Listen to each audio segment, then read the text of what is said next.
Le soleil matinal filtrait à travers les lourds rideaux du salon de la famille Dubois, projetant de longues ombres sur les meubles antiques qui avaient jadis été des symboles de leur prospérité. Maintenant, ils n'étaient que de douloureux rappels de jours meilleurs. Céleste Dubois se tenait figée, les mots de sa mère flottant dans l'air entre elles comme une lame de guillotine prête à tomber. « Tu es le salut de notre famille, ma fille. Demain sera ton mariage. » Âgée de 24 ans et rêvant de devenir photographe professionnelle, Céleste n'avait jamais imaginé que sa propre mère arrangerait un contrat de mariage pour elle. Pas en 2025, pas à Lyon, pas dans la réalité. « Maman, c'est insensé. Tu ne peux pas sérieusement t'attendre à ce que j'épouse un parfait inconnu. » La voix de Céleste se brisa alors qu'elle arpentait le tapis persan fané. Le visage de Marguerite Dubois demeura stoïque, bien que ses yeux trahissent un éclair de culpabilité. « La décision est prise, Céleste. La famille Moreau a accepté d'effacer toutes nos dettes, de restaurer notre entreprise et de s'assurer que ton père reçoive les soins médicaux dont il a besoin. En échange de quoi? Que je devienne la poulinière d'un homme riche ?» répliqua Céleste, ses cheveux auburn voltigeant, tandis qu'elle se retournait. « En échange de ton devenir Madame Julien Moreau et de donner des héritiers à la fortune Moreau, » répondit Marguerite, sa voix s'adoucissant sur les bords. « Julien Moreau n'a que 32 ans. Il est considéré comme l'un des célibataires les plus éligibles du pays. Alors pourquoi a-t-il besoin d'acheter une épouse ?» défia Céleste, les larmes menaçant de couler. Marguerite soupira, traversant la pièce pour prendre les mains tremblantes de sa fille. Parce que les affaires sont les affaires, et la dynastie Moreau doit continuer. Le testament de son grand-père stipule qu'il doit se marier et avoir des enfants avant son 33e anniversaire, où il perd le contrôle de l'entreprise. Donc je ne suis qu'un utérus pratique avec des jambes? Céleste se dégagea, le dégoût écrit sur son visage. « Non, tu es notre dernier espoir, » chuchota Marguerite. « L'état de ton père s'aggrave. Les traitements ne sont pas couverts par l'assurance. L'entreprise est à quelques semaines de la faillite. C'est notre seule option. » Céleste se tourna vers la fenêtre, regardant la pluie commencer à tomber, reflétant les larmes qui coulaient maintenant sur son visage. Derrière elle, elle pouvait entendre les pas de sa mère qui s'éloignaient, la laissant seule avec un choix impossible. Cette nuit-là, debout devant le miroir de sa chambre dans la douce lueur de sa lampe de maquillage, Céleste fixa son reflet, reconnaissant à peine la femme qui la regardait. « Vais-je vraiment devoir me marier et avoir des enfants avec un homme que je n'ai jamais rencontré ?»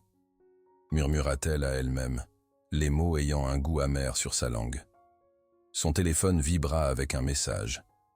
Une photo de son père dans son lit d'hôpital, souriant faiblement à l'appareil photo, malgré la douleur gravée sur ses traits. À côté, un simple texte de sa mère. « Il croit encore que nous pouvons tout sauver. » Quelque chose changea dans la poitrine de Céleste. Une transformation subtile de la peur vers la résolution. Si sa famille avait besoin d'être sauvée, peut-être pourrait-elle être celle qui le ferait. Mais elle ne serait pas une participante passive dans sa propre vie. Contrat ou pas, elle trouverait un moyen de maintenir sa dignité, ses rêves, son identité. Entre la peur et la fierté, une flamme commença à brûler. La flamme de quelqu'un qui ne voulait pas être sauvé, mais décidé pour elle-même. En fermant les yeux, Céleste fit un vœu silencieux. Elle rencontrerait ce Julien Moreau selon ses propres termes. Et si elle devait l'épouser, elle s'assurerait qu'il sache exactement à qui il avait affaire. Le jeu était sur le point de commencer. Le domaine Moreau se transforma en un lieu de conte de fées ce samedi matin. Des orchidées rares cascadaient des lustres en cristal, tandis que l'élite lyonnaise se mêlait sous eux, les flûtes de champagne scintillant dans le soleil qui filtrait à travers les vitraux. Le vaste manoir, avec ses colonnes de marbre et ses jardins manucurés, avait été présenté dans des magazines d'architecture du monde entier, mais aujourd'hui il servait de scène à une charade sophistiquée. Mais pour Céleste Dubois, maintenant debout dans une suite privée entourée de stylistes et de sa mère anxieuse, l'atmosphère ressemblait plus à une belle prison qu'à un rêve devenu réalité. « Ne bougez pas », ordonna la maquilleuse, appliquant une touche finale aux lèvres de Céleste. Monsieur Moreau a spécifié que vous devriez paraître naturelle, mais élégante. Comme c'est attentionné de la part de mon futur mari de dicter mon apparence avant même que nous nous soyons rencontrés, marmonna Céleste, ses doigts tordant nerveusement le bracelet antique que sa grand-mère lui avait donné. Quelque chose d'ancien, quelque chose d'emprunté. La robe de mariée était suspendue à proximité, une création Vera Wang sur mesure valant plus que la maison de sa famille. Sa soie ivoire chatoyait avec de délicates perles brodées, une robe que des milliers de femmes tueraient pour porter. Mais aucune ne supporterait le prix qui l'accompagnait. 20 minutes avant le spectacle, annonça sa mère, entrant dans la pièce avec un sourire nerveux. Céleste, chérie, tu ressembles à une transaction très chère, suggéra Céleste, se levant de sa chaise. Le visage de Marguerite s'affaissa. À une mariée, une belle mariée. Elle hésita avant d'ajouter. Je sais que ce n'est pas ce que tu voulais, mais parfois la vie ne nous donne pas de choix. La vie n'a pas fait ça, maman. Tu l'as fait, répliqua Céleste, regrettant immédiatement la dureté de sa voix quand elle vit sa mère tressaillir. J'ai fait ce que je devais faire, chuchota Marguerite. Un jour tu comprendras que parfois, le sacrifice est la seule voie à suivre. Alors que les stylistes l'aidaient à enfiler la robe, Céleste aperçut son reflet dans le miroir en pied. La femme qui la regardait ressemblait à une étrangère, polie, parfaite et totalement piégée. La robe s'ajustait comme une seconde peau, accentuant les courbes qu'elle gardait habituellement cachées sous des vêtements décontractés et son gilet de photographe. Aujourd'hui, elle n'était pas Céleste l'artiste en herbe, elle était Céleste la marchandise. « Monsieur Moreau a envoyé ceci pour vous », annonça un membre du personnel, présentant une boîte de velours bleu. À l'intérieur se trouvait un collier de diamants qui captait la lumière en étincelles aveuglantes, chaque pierre parfaitement taillée et probablement d'une valeur supérieure à son éducation universitaire. Quelque chose de nouveau, chuchota sa mère, alors qu'on l'attachait autour du cou de Céleste. Il semblait lourd, comme un collier. L'a-t-il choisi lui-même ? Demanda Céleste aux membres du personnel, une femme de son âge qui portait l'uniforme corporatif Moreau avec une efficacité pratiquée. Monsieur Moreau sélectionne personnellement tous les cadeaux importants, répondit la femme avec un détachement professionnel. Il a un excellent goût. En bijoux ou en épouse, plaisanta Céleste, méritant un regard d'avertissement de sa mère. Un léger coup à la porte interrompit le moment tendu. La meilleure amie de Céleste, Aurélie, se glissa à l'intérieur, tamponnant déjà ses yeux. « Oh, Clélie !» souffla-t-elle, prenant dans la vision nuptiale complète. « Tu es incroyable. »« Merci d'être là !» chuchota Céleste alors qu'elle s'embrassait. « Je ne pourrais pas faire ça sans toi. »« Es-tu sûre de ça ?» chuchota Aurélie en retour. « Nous pourrions encore nous échapper. Ma voiture est dehors. » Pour un moment fou, Céleste l'imagina, fuir le manoir, échapper au contrat, au mariage, aux attentes. La liberté. Mais puis elle pensa aux factures médicales de son père, à l'entreprise familiale employant des dizaines de personnes qui dépendaient de leur salaire et à la résignation dans les yeux de sa mère. « Je ne peux pas », dit-elle simplement. « Mais savoir que tu m'aiderais à m'échapper signifie tout. » La marche nuptiale commença, résonnant dans les couloirs du manoir. Le père de Céleste, Philippe, attendait à la porte dans un fauteuil roulant. Son cadre, autrefois robuste, maintenant décharné, mais ses yeux déterminés. « Je suis désolé, Clélie, » chuchota-t-il alors qu'elle prenait son bras, lui permettant de guider son fauteuil roulant dans l'allée. « Tu ne devrais pas avoir à faire ça. »« Je ne le fais pas pour lui, » répondit doucement Céleste. « Je le fais pour nous. » « Tu as toujours été la plus forte d'entre nous, » dit-il, sa voix se brisant. « Mais promets-moi quelque chose. Ne te perds pas dans son monde. Souviens-toi de qui tu es. » Céleste serra sa main en promesse silencieuse, alors que les portes de la grande salle de bal s'ouvraient. Les invités se levèrent quand elle entra. 200 visages se tournèrent pour regarder sa procession. Leurs expressions mélangent d'envie et de curiosité. Les lustres en cristal scintillaient au-dessus, projetant une lueur qui semblait presque éthérée. Des roses blanches et des rubans argentés, ornaient chaque surface, créant l'illusion d'un pays des merveilles hivernales malgré le jour de printemps à l'extérieur. Aucun d'eux ne connaissait la vérité derrière ce mariage de société de l'année. Et là, au bout de l'allée, se tenait Julien Moreau. Il était plus grand qu'elle ne l'avait imaginé, ses épaules larges remplissant parfaitement son smoking sur mesure. Ses cheveux bruns étaient coiffés avec désinvolture, et quand il se tourna pour la regarder approcher, Céleste fut frappée par l'intensité de ses yeux verts. Il était indéniablement beau, le genre d'homme qui apparaissait sur les couvertures de magazines d'affaires et faisait soupirer les femmes. Mais c'était son expression qui la surprit. Où elle s'attendait à de l'indifférence ou de l'arrogance, elle vit quelque chose qui ressemblait à de la curiosité. Il l'étudiait avec la même intensité qu'elle l'étudiait, comme s'il essayait de résoudre un puzzle. Quand elle atteignit l'hôtel, il tendit la main pour l'aider à monter les marches. Sa main était chaude, ferme, et étonnamment douce pour quelqu'un dont elle supposait qu'il n'avait jamais fait un jour de travail manuel de sa vie. « Mademoiselle Dubois », dit-il doucement, sa voix plus profonde qu'elle ne l'avait imaginé. « Vous êtes éblouissante. » Le compliment la prit au dépourvu. « Merci », réussit-elle à dire, essayant d'ignorer la façon dont sa proximité la faisait se sentir un peu étourdie. L'officiant commença la cérémonie, mais Céleste entendait à peine les mots. Elle était trop consciente de l'homme debout à côté d'elle, de la façon dont son aftershave sentait bon, de la façon dont il gardait jetant des regards dans sa direction quand il pensait qu'elle ne regardait pas. « Les vœux !» annonça l'officiant. « Monsieur Moreau ?» Julien se tourna pour lui faire face complètement, prenant ses mains dans les siennes. « Céleste !» commença-t-il, et quelque chose dans la façon dont il prononçait son nom la fit frissonner. « Je ne peux pas vous promettre que ceci sera facile. Je ne peux pas vous promettre que ce sera ce que l'un de nous avait planifié. Mais je peux vous promettre que je vous respecterai, que je vous protégerai, et que je ferai tout en mon pouvoir pour que vous ne regrettiez jamais cette décision. » Les vœux n'étaient pas romantiques, mais ils étaient honnêtes, et pour une raison qu'elle ne pouvait pas expliquer, cela comptait. « Mademoiselle Dubois ?» L'officiant la poussa. Céleste prit une profonde inspiration. « Julien !» dit-elle, sa voix plus forte qu'elle ne l'avait espéré. « Je vous promets que même si nous commençons comme des étrangers, je ne resterai pas passive dans cette union.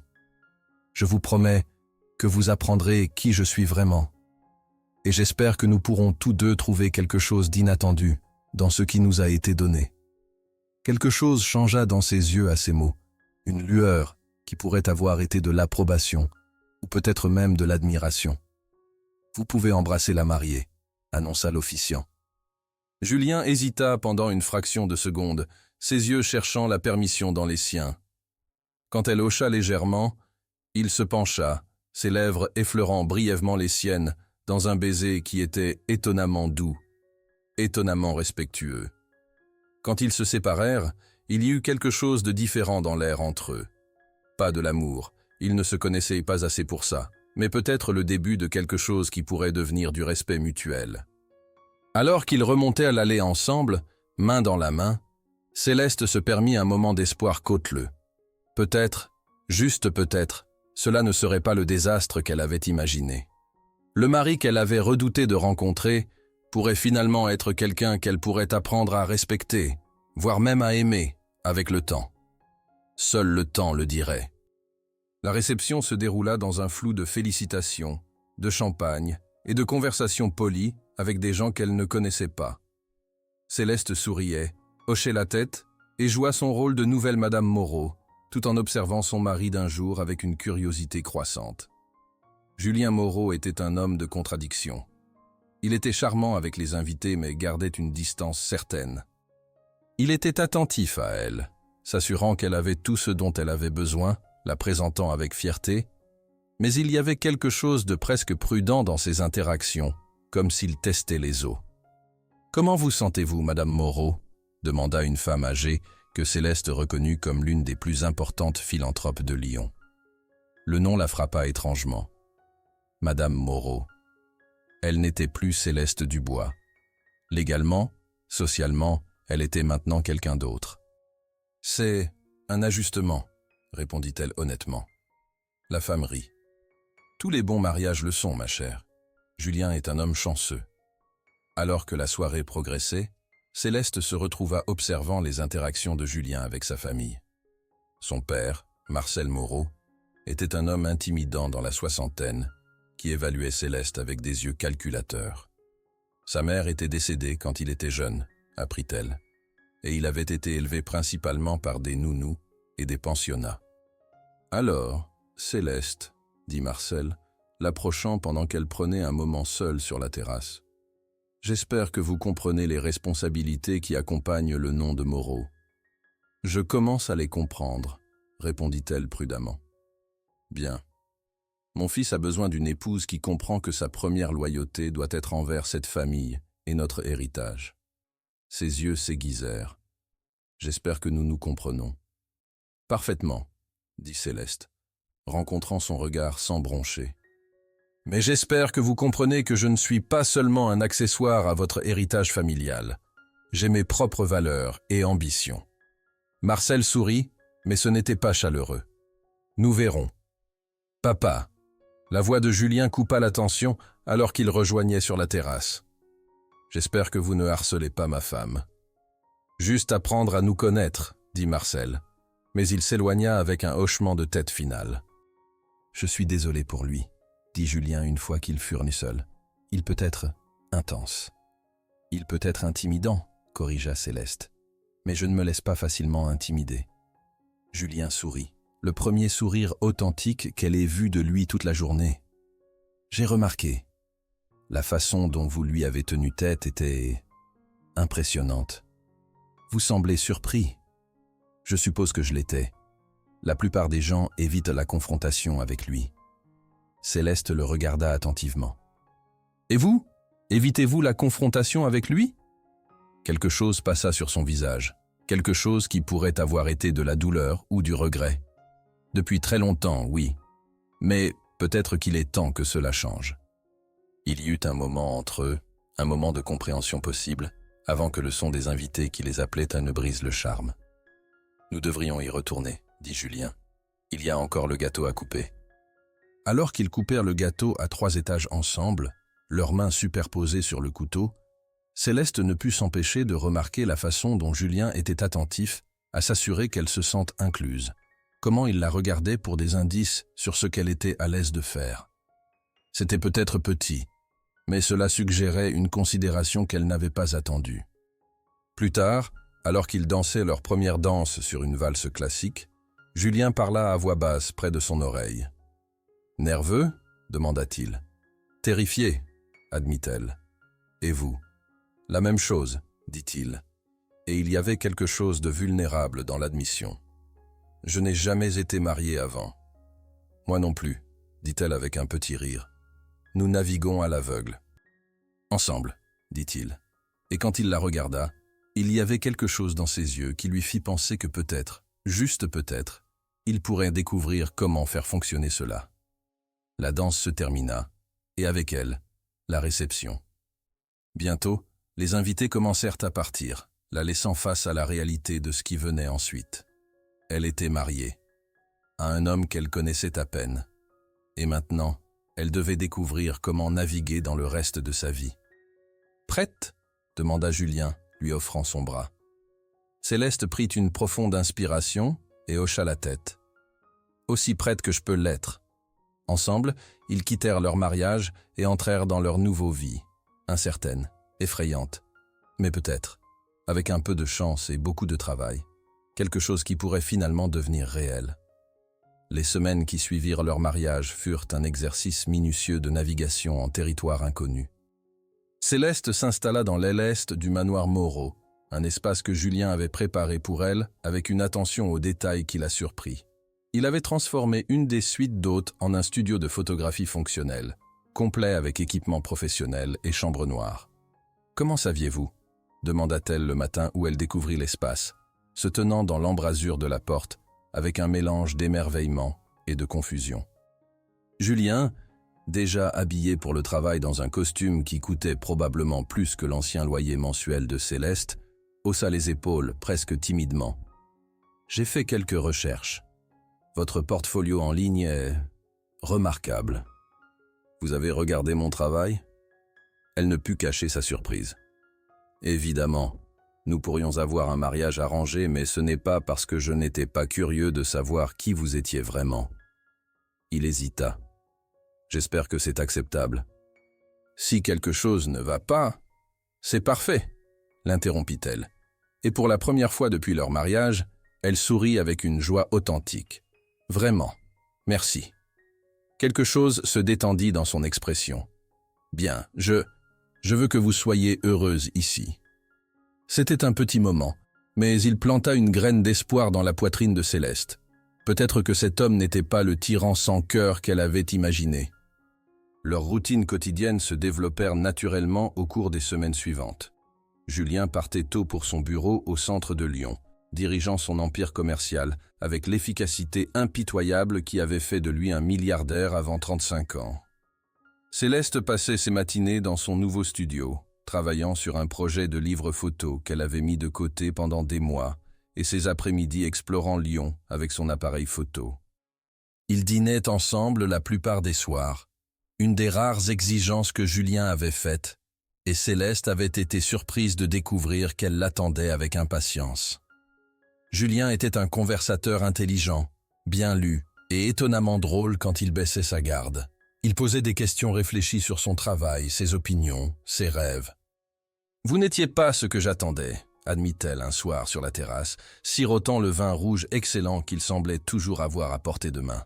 « Qu'attendiez-vous » demanda-t-il, semblant véritablement curieux. « Un homme d'affaires arrogant et sans âme qui me traiterait comme un accessoire, » dit-elle honnêtement. « Quelqu'un qui me dirait quoi porter, quoi dire, comment agir. » Julien fut silencieux un long moment. « Mon père était ce genre d'homme, » dit-il finalement. « Il a traité ma mère comme un bel objet, destiné à produire des héritiers et à décorer ses événements sociaux. Elle est morte quand j'avais 15 ans, et je jure parfois qu'elle s'est juste éteinte. Je suis désolé, » dit Céleste doucement. « C'est pour ça que vous étiez si prudent avec moi, parce que vous ne vouliez pas répéter les erreurs de votre père. En partie. » Il la regarda. « Et parce que vous méritez mieux qu'un mariage où vous vous sentez comme un prisonnier. Même si ce mariage était nécessaire pour votre héritage. Surtout à cause de ça, dit-il fermement. Si nous devons faire ça, nous devons le faire correctement. » Au fil des semaines, leurs interactions devinrent plus naturelles. Julien commença à rentrer plus tôt du travail, trouvant des excuses pour passer du temps dans son studio, observant ses processus de développement photo avec une fascination authentique. Céleste commença à l'accompagner à certains événements d'affaires, découvrant qu'elle avait un talent pour naviguer dans les situations sociales complexes et qu'elle appréciait même certaines d'entre elles. « Vous êtes bonne à ça », observa Julien, après un dîner de charité particulièrement réussi, où Céleste avait charmé sans effort des donateurs potentiels. « Les gens vous aiment. » « Ils m'aiment parce que je ne joue pas de jeu, » dit-elle. « Je ne prétends pas être quelqu'un que je ne suis pas. »« C'est rafraîchissant, » dit-il. « La plupart des gens dans notre cercle social sont différents. »« Notre cercle social ?» répéta Céleste avec amusement. « Écoutez-vous, il y a 2 mois, mon cercle social était constitué d'autres photographes en difficulté et de l'équipe de ma librairie locale. » Julien rit, un son qu'elle entendait de plus en plus souvent. Et maintenant vous êtes coincé avec des banquiers ennuyeux et des épouses de trophées. Ce n'est pas si mal, admit-elle. Certains de ces banquiers ennuyeux ont de vraiment bonnes histoires. C'est vers leur 3e mois de mariage que leur relation franchit sa première étape importante. Céleste était dans son studio tard un soir, développant des photos d'un mariage qu'elle avait photographié le week-end précédent, son premier travail rémunéré depuis son propre mariage, quand Julien frappa à la porte. « Entrez », appela-t-elle, ne levant pas les yeux de la baignoire de développement.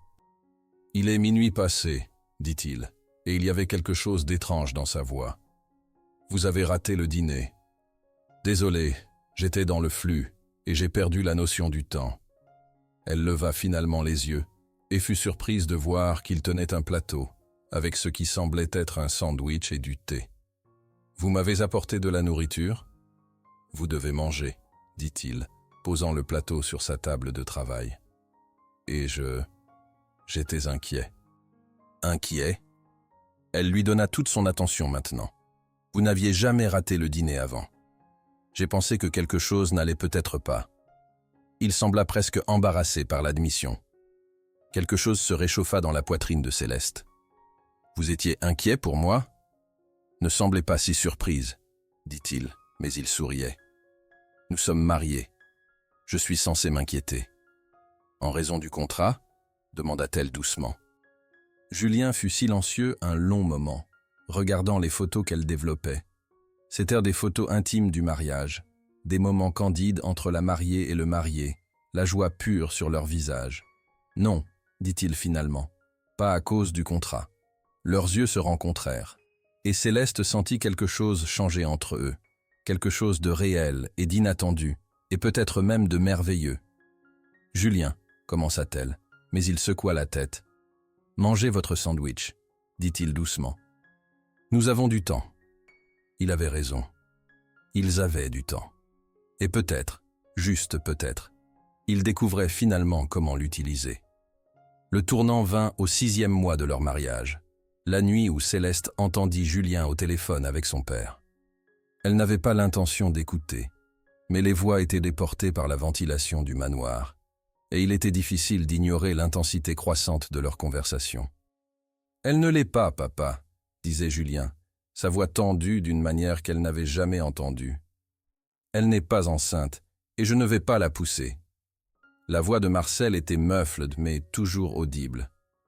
Le contrat spécifiait le mariage, pas un calendrier pour les enfants, interrompit Julien. Et même s'il le faisait, ce serait entre ma femme et moi, pas vous. Céleste se figea, réalisant qu'elle retenait son souffle. Tu deviens mou, Julien. Elle t'a rendu faible. Elle m'a rendu heureux, répliqua Julien, et les mots frappèrent Céleste comme un coup de poing au cœur. Quelque chose que vous n'avez jamais compris. Il y eut plus de va-et-vient, mais Céleste ne put pas se concentrer sur les mots.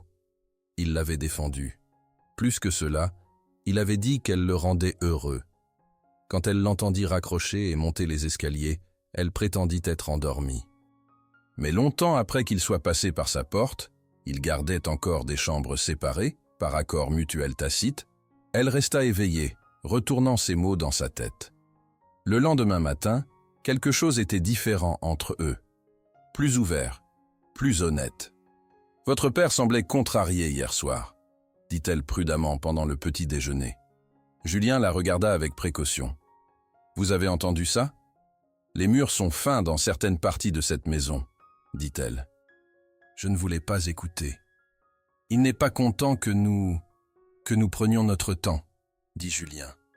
Il pensait qu'à cette époque, vous seriez déjà enceinte. Céleste sentit ses joues chauffer.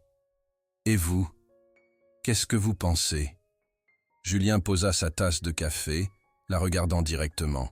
« Je pense que quand et si nous décidons d'avoir des enfants, ce devrait être parce que nous les voulons tous les deux, pas parce qu'un contrat le dit. »« Et si nous ne les voulons jamais ?» demanda-t-elle. « Et si cette partie du contrat ne peut jamais être remplie ? Alors nous le gérerons quand nous y arriverons, » dit-il simplement. « Mais Céleste, je ne vous ferai jamais de pression pour quelque chose d'aussi important. Jamais. » C'est à ce moment-là qu'elle sut, quelque part entre sa défense de ses rêves et sa défense face à son père, elle était tombée amoureuse de son mari. La réalisation la terrifiait et la ravissait à la fois. Ce soir-là, pour la première fois depuis leur mariage, Céleste frappa à la porte de la chambre de Julien. « Entrez » appela-t-il, et elle le trouva au bureau de sa chambre, travaillant sur son ordinateur portable. Il portait juste un t-shirt et un pantalon de pyjama, et ses cheveux étaient ébouriffés, plus humains qu'elle ne l'avait jamais vu. « Je voulais vous remercier, » dit-elle, « pour ce que vous avez dit à votre père. » Julien ferma son ordinateur portable, lui donnant toute son attention. « Vous n'avez pas à me remercier pour vous défendre. C'est ce que les époux sont censés faire. Est-ce que c'est ce que nous sommes maintenant ?» demanda-t-elle. « Des époux? Vraiment ?»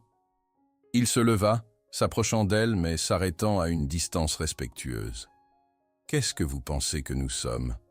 Céleste prit une profonde inspiration. « Je pense que je suis en train de tomber amoureuse de vous.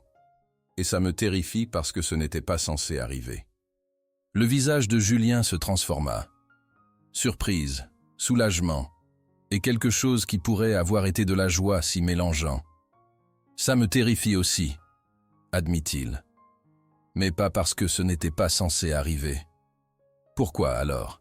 « Parce que j'ai déjà la sensation d'être tombé amoureux de vous, et j'ai peur que vous réalisiez que vous méritez tellement mieux que ce contrat, tellement mieux que moi. » Céleste franchit l'espace entre eux, levant la main pour toucher son visage. « Vous êtes un idiot, » dit-elle doucement. « Un homme adorable, idiot. » Quand il l'embrassa, ce fut complètement différent de leur baiser de mariage. C'était réel, passionné et plein de promesses pour ce qu'ils pourraient construire ensemble. Cette nuit-là, pour la première fois, ils ne dormirent pas dans des chambres séparées. Et pour la première fois, leur mariage se sentit comme un choix plutôt qu'une obligation. Le matin les trouva entrelacés dans le lit de Julien, la lumière du soleil filtrant à travers les rideaux de soie et transformant ses cheveux auburn en cuivre liquide. Julien était réveillé depuis 1 heure, se contentant de la regarder dormir, encore à peine capable de croire que c'était réel. Sa femme, son épouse, sa partenaire, s'étira dans ses bras, ouvrant lentement les yeux pour rencontrer les siens. « Bonjour », dit-elle, sa voix rauque de sommeil. « Bonjour », répondit-il, caressant doucement ses cheveux. « Des regrets ?» Céleste se pencha pour l'embrasser doucement. « Aucun. Et vous ? Seulement que nous ayons attendu si longtemps, admit-il. Nous avions besoin de temps, dit-elle sagement, pour apprendre à nous faire confiance, pour apprendre qui nous étions ensemble. Et qui sommes-nous ? Demanda-t-il. Céleste sourit, traçant des motifs paresseux sur sa poitrine. Nous sommes Julien et Céleste Moreau. Pas le contrat, pas les familles, pas les attentes. Juste nous. J'aime le son de ça, dit-il, l'embrassant de nouveau. Moi aussi. Ils furent interrompus par un coup discret à la porte. Monsieur Moreau ? La voix de Gisèle, la gouvernante, était polie mais insistante. Votre père au téléphone. Il dit que c'est urgent. Julien soupira, atteignant le téléphone de chevet. Oui, papa. Même Céleste pouvait entendre l'agitation dans la voix de Marcel. Le grand-père de Julien, l'homme qui avait créé l'empire Moreau, avait eu une crise cardiaque. Il était à l'hôpital, stable mais dans un état critique. « Nous arrivons », dit Julien, raccrochard et regardant Céleste avec des yeux pleins d'inquiétude et de quelque chose d'autre, de la peur. « Il va aller bien », dit Céleste, même sans connaître le vieil homme. « Et quoi qu'il arrive, nous le gérerons ensemble. »« Ensemble », répéta Julien, et pour la première fois depuis qu'il avait reçu l'appel, il sembla respirer plus facilement. À l'hôpital, ils trouvèrent Marcel arpentant la salle d'attente comme un animal en cage. Le patriarche de la famille Moreau, Alexandre Moreau, était dans l'unité de soins intensifs, conscient mais faible. « Il veut vous voir tous les deux », dit Marcel, et il y avait quelque chose dans son expression que Céleste ne pouvait pas déchiffrer. Ensemble. La chambre d'hôpital était remplie de machines et du son rythmé des moniteurs cardiaques. Alexandre Moreau, à 86 ans, avait toujours été une force de la nature, grand, commandant, avec des yeux perçants qui semblaient de voir à travers les gens. Même affaibli par la maladie, il conservait une présence imposante. « Julien, dit-il, sa voix rauque mais ferme, et tu dois être Céleste. »« Oui, monsieur, dit Céleste, s'approchant du lit. »« Je suis désolé que nous nous rencontrions dans ces circonstances. » Le vieil homme étudia son visage avec une intensité qui la mit légèrement mal à l'aise. « Tu es plus jolie que sur les photos, et plus féroce. Bien. » Julien prit la main de son grand-père. « Comment vous sentez-vous, grand-père ?»« Vieux, » dit Alexandre avec un petit rire qui se transforma en tout, et conscient que le temps est précieux. Ses yeux passèrent entre eux. « Tenez-vous les mains. » Ils obéirent, les doigts de Céleste s'entremêlant avec ceux de Julien. « Bien. Maintenant, je veux la vérité. Êtes-vous heureux ?» Julien et Céleste échangèrent un regard. « Oui, » dit Julien simplement. « Nous le sommes. »« Je peux le voir, » dit Alexandre avec satisfaction. « Dans la façon dont vous vous regardez, dont vous vous tenez ensemble, ce n'est plus juste un contrat, n'est-ce pas ?»« Non, monsieur, » dit Céleste. « Ce n'est plus juste un contrat. » Alexandre hocha la tête. « Bien. Parce que j'ai quelque chose à vous dire tous les deux. Ce contrat de mariage, je ne l'ai jamais fait à propos de l'héritage. » Julien se raidit. « Qu'est-ce que vous voulez dire ?»« Je veux dire, » dit le vieil homme, « que j'ai changé mon testament il y a des années. L'entreprise était déjà à toi, avec ou sans mariage. La clause était... un stratagème. » Silence complet dans la pièce. Même les machines semblèrent se taire. « Un stratagème ?» répéta Céleste, trouvant finalement sa voix. « Mon petit-fils est brillant en affaires, mais il était en train de devenir exactement comme son père, froid, isolé, seul.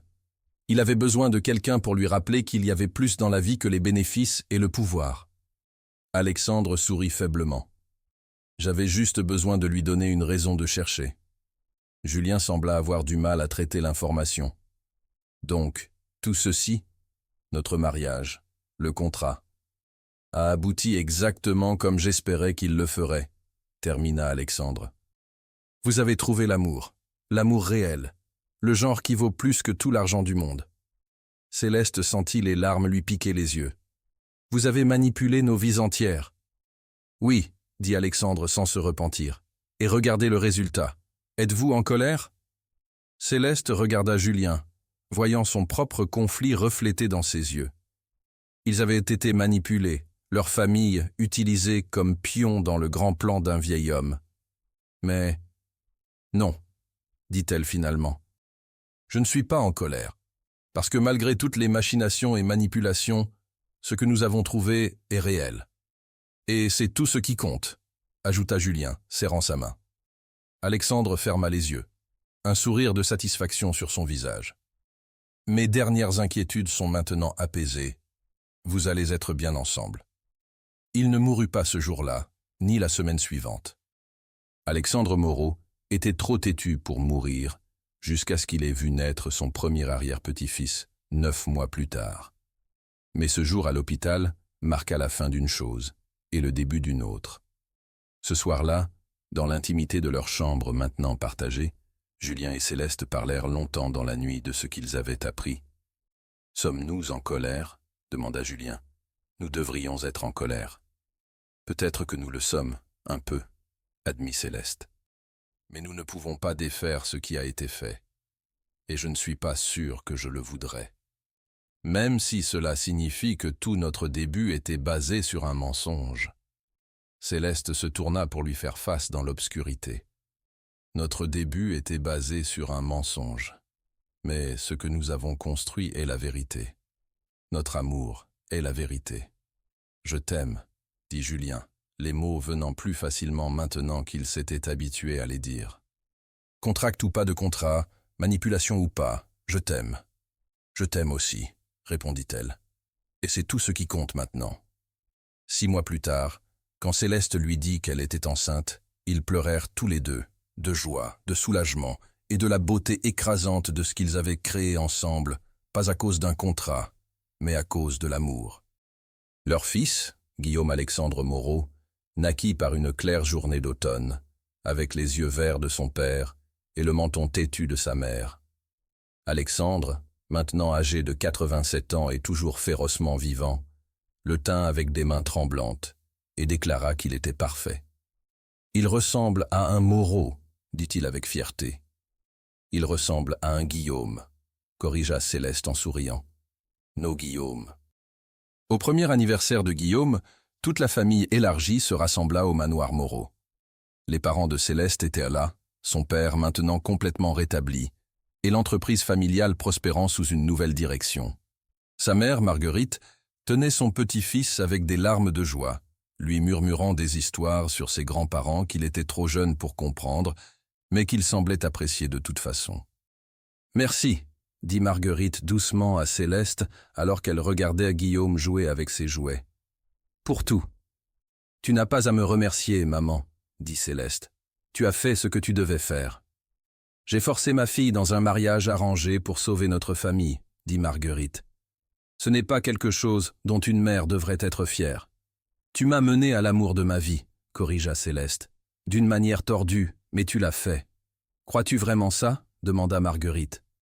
Céleste regarda à travers la pièce, où Julien était agenouillé sur le sol, aidant Guillaume à construire une tour avec des blocs colorés. Son mari leva les yeux et lui sourit, ce sourire libre et non gardé qu'elle était la seule à voir, et son cœur se serra d'amour. « Oui, dit-elle, je le crois vraiment. Je le crois. » Plus tard dans la soirée, après que les invités soient partis et que Guillaume soit endormi dans sa crèche, avec le moniteur pour bébé au volume maximum, Céleste et Julien se tinrent sur la terrasse où ils avaient partagé tant de moments importants. « Heureux ?» demanda Julien, ses bras l'entourant par derrière, alors qu'ils regardèrent les jardins éclairés par la lune. « Plus heureux que je n'ai jamais pensé possible, » répondit Céleste honnêtement. Surtout compte tenu de la façon dont tout cela a commencé. « Comment cette phrase de tes vœux, disait-elle? De l'arrangement à l'affection, du contrat à l'engagement. Tu as vraiment écouté cela ?» Céleste se tourna dans ses bras, surprise. « Je pensais que tu faisais juste semblant ce jour-là. »« J'ai écouté chaque mot, » l'assura Julien. « Je ne savais juste pas alors à quel point il deviendrait vrai. » Céleste posa sa tête contre sa poitrine, écoutant le battement régulier de son cœur. « Te demandes-tu parfois ce qui se serait passé si j'avais dit non à l'arrangement? »« Tu ne serais pas Céleste Moreau, » dit-il simplement. « Guillaume n'existerait pas. Et je serais toujours l'homme que j'étais avant toi, qui réussissait, riche et complètement seul. Et maintenant ?» Julien releva son menton, ses yeux reflétant la lumière des étoiles. « Maintenant je réussis toujours et je suis riche, mais plus important, je suis à toi, par choix, pas par contrat, et ça fait toute la différence. » Alors que ses lèvres rencontrèrent les siennes dans un baiser qui tenait à la fois la passion et la promesse, Céleste réfléchit au voyage qui les avait menés ici. D'une mariée réticente, entrant dans un mariage sans amour pour sauver sa famille, à une femme qui avait trouvé sa voie, sa passion, et le véritable compagnon de son cœur dans l'endroit le plus inattendu. Elle avait été forcée par sa mère à épouser et porter les enfants d'un millionnaire, pour sauver sa famille. Mais ce qui avait commencé comme un sacrifice s'était transformé en le plus grand cadeau de sa vie. Le contrat était depuis longtemps parti, brûlé en cendres dans leur cheminée. Ce qui restait était quelque chose qu'aucun document ne pouvait capturer ou contenir. Un amour qui avait grandi dans les espaces entre l'obligation et le choix, entre ce qui était attendu et ce qui était découvert. Comme s'il sentait le moment de ses parents, le cri de Guillaume vint à travers le moniteur pour bébé, fort et insistant. « Votre fils a un timing parfait », murmura Céleste contre les lèvres de Julien.